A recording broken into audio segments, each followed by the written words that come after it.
De volta com o programa Opinião. E estão aqui comigo os meus convidados, o empresário Rivaldo Soares e Ana Maria, ela que é doutora em Ciências Políticas. Quanto talento tem Adélio Lima, não é, Ana? Muito, né? Ouvi-lo é, sem dúvida nenhuma, um aprendizado, uma aula, né? E a fala dele é emocionante. Mas, ao mesmo tempo, ela é reveladora, porque ela demonstra, por exemplo, a consciência do artista, que sabe o quanto a ausência de políticas públicas na área de cultura faz com que a personalidade que se projetou no cinema, de uma hora para outra, ela seja reconhecida na sua cidade.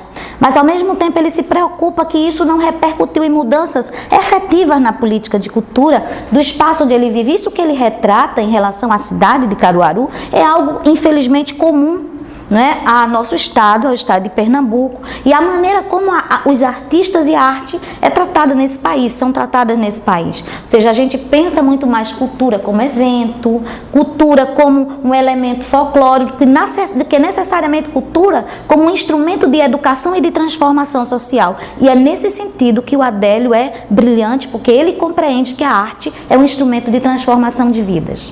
Rivaldo, interessante é que a gente falava semana passada com o João do PIF e ele falava que Estados Unidos e Alemanha é que deram para ele uma casa para morar e uma barraca na feira.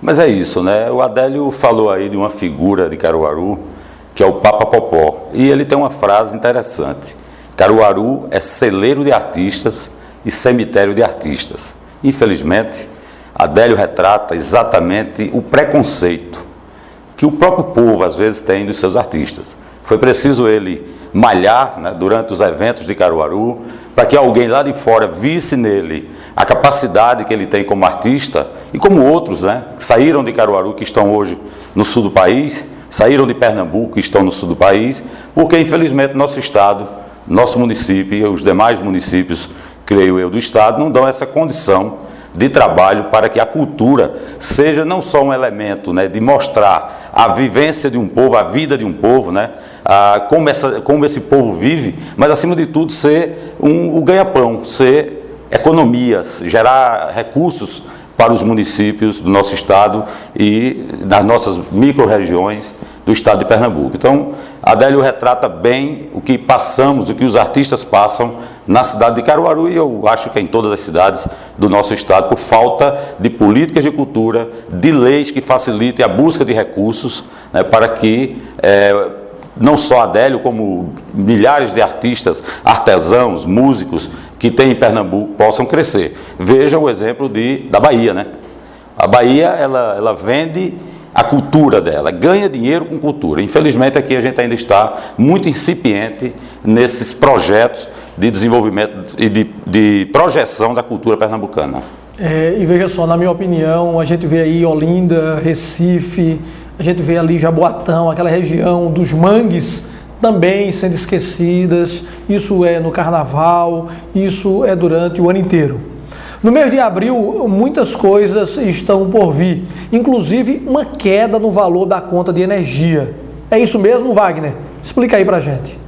Desde que foi implantada a bandeira vermelha nas contas de energia, nós brasileiros passamos a pagar bem mais caro pela energia que recebemos em nossas casas ou também nos estabelecimentos comerciais. Porém, foi anunciado que no mês de abril iria sair da bandeira vermelha para a bandeira verde. E a população, será que ela acredita que realmente a conta vai baixar? É o que nós vamos saber agora.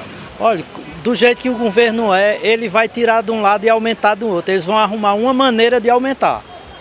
Já houve uma baixa da bandeira vermelha para a bandeira amarela. O senhor sentiu alguma diferença na sua conta? Pelo contrário, aumentou parece que R$8 da conta do mês passado para essa. Não sei como eles fizeram essa mágica, mas que aumentou, aumentou. Não acredito não. Porque é só promessa, só para enganar o povo mesmo. Como sempre, né? Não, eu senti aumento. Pelo contrário, aumentou. Porque o outro mês tinha pagado menos, nesse mês eu paguei mais. Não senti diferença não. Eu acredito que não. Porque diante de tudo que a gente tem aqui de conjuntura na nossa cidade, nos mostra que está contribuindo para cada vez mais termos aumentos em tantas situações, em tantas coisas que Apenas trocar a bandeira, não acredito que vai garantir essa diminuição. Igual, não mudou em nada. Eu acredito que não. Tudo aumentando, tudo aumenta imposto, aumenta tudo, todos os encargos, então conta de energia, eu creio que não vai baixar não. Não, senti não. Realmente eu não detalho bem a conta e não vi alteração nenhuma não. Só o que a gente vê é aumento de valores. Conta, tributo, tudo, só aumentando. Não acredito não, meu filho, porque está tudo um absurdo. Eu não acredito não, só vendo. Lá em casa foi muito pouco mesmo, a diferença. Aí está a opinião da população nas ruas. Eu passo agora esse assunto para vocês que estão no estúdio. É com você, Rosimael. É verdade, Wagner, é uma situação difícil. A gente viu aí a população, parece que há um descrédito total das pessoas, Rivaldo. É bom entender que a bandeira que foi criada, as bandeiras, né, verde, amarela e vermelha, não é aumento do preço da energia. É para que você contenha-se nos gastos de energia. Ou seja, se você diminuir o seu consumo, você não pagou a bandeira vermelha. Certo? Então agora as pessoas podem estar até relaxando um pouco mais, né, já que vai para a bandeira verde e está usando um pouco mais de energia. A gente tem que lembrar que o país está com problema de chuvas. Veja a nossa região aqui, Pernambuco, os mananciais estão praticamente secos, né, exauridos. Sobradinho, que é uma grande barragem aqui na região Nordeste, está 30% da sua capacidade, 25% da sua capacidade. Então, o preço aumenta porque aumentou, né? Porque as termoelétricas precisaram ser ligadas. E a termoelétrica ela funciona através do óleo diesel, que tem um preço muito maior do que a água, né, Ana? Então, agora, as termoelétricas estão sendo desligadas e o governo federal, com seriedade, está repassando isso para o consumidor, voltando à bandeira verde. Eu acho que se cada um continuar economizando, os preços vão cair. Eu senti a diferença pequena, mas melhor do que aumentar, né? E teve até uma consumidora ali que disse que caiu um pouco, mas muito pouco. Mas isso vai fazer com que ela economize também um pouco mais, racionalize mais os seus gastos de energia. Ana. É preciso a gente tomar consciência de que a gente está vivendo uma grave crise energética, né? A matriz energética brasileira ela é principalmente fundada na questão da hidroelétrica. E a crise climática que o mundo vive tem repercutido muito fortemente nessa experiência da nossa experiência brasileira. Então, independente da gente estar preocupado já com a questão do aumento, porque a energia está cara sim, porque ela está escassa, né? A gente não pode esquecer que está cara. O consumidor, por outro lado, ele precisa estar preocupado em continuar economizando para pagar menos. Por outro lado, o governo nem os meios de comunicação podem liberar, dizer que a situação está mais ou menos acomodada, porque não está. Os mananciais ainda estão muito secos. E por outro lado, há um desafio de gestão no Brasil, que é criar alternativas de outras matrizes energéticas. Aqui no Brasil nós exploramos muito pouco a energia solar.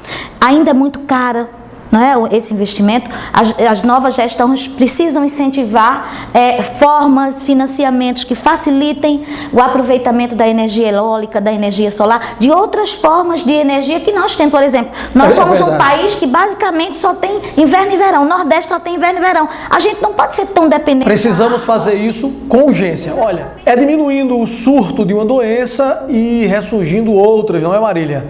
A população brasileira sequer está fora dos perigos do mosquito Aedes aegypti. A H1N1 está aí de volta. Verdade, Rosimael, bom dia para todos. Nós nem nos recuperamos das doenças decorrentes do mosquito Aedes aegypti e logo somos assolados com a gripe H1N1, na verdade o retorno dessa doença. Em 2009, o mundo foi bombardeado com essa pandemia e de forma preocupante, a gripe influenza H1N1 volta a assustar os brasileiros. Um levantamento foi feito pelo Ministério da Saúde que até o dia 19 de março, 305 casos foram confirmados em todo o país.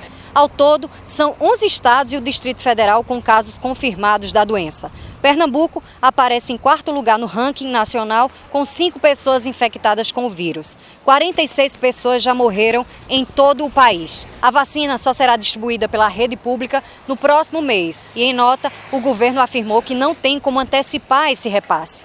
Nas clínicas particulares, o valor dessa vacina está custando em média R$100. E a quantidade não é muita, devido à procura ser bem maior do que a demanda. O H1N1 ele é transmitido de pessoa para pessoa através da tosse e do espirro. Como a gripe, os sintomas também são bem parecidos, tosse e febre alta. O Tamiflu é a medicação prescrita pelos médicos. Além de ser muito caro, é difícil encontrá-lo nas farmácias. A recomendação é que estejamos a ir constantemente lavando nossas mãos e, por que não, colocar um álcool em gel dentro de nossas bolsas. Falta cuidado com o nosso povo, falta políticas públicas em nossa realidade. Rosimael. Após o intervalo, financiamento da casa própria está aí batendo as portas. Então fica aí conosco, a gente volta já.